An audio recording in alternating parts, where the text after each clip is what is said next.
natin to. Parang kakaiba ang kakainin namin ni Amari. Nakakatakot siya. Tara, let's go! Parang ang hirap naman ang kakainin namin ni Amari. Mani, blood sa kayang poki. Tara, let's go! First, yung mani. At syempre guys, eto yon sugo. Tikman na natin. Masarap to. Pero syempre guys, bago namin kainin yan yung Amari, don't forget to follow me and comment sa comment section. Next kakainin natin ha. Ito yon mani. Tikman natin. Ito. No. Peanut.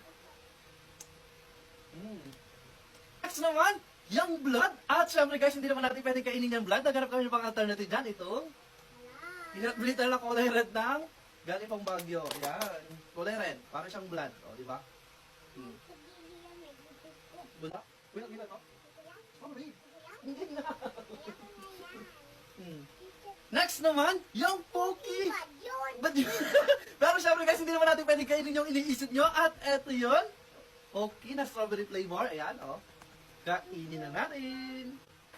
Okay. May plastic pa.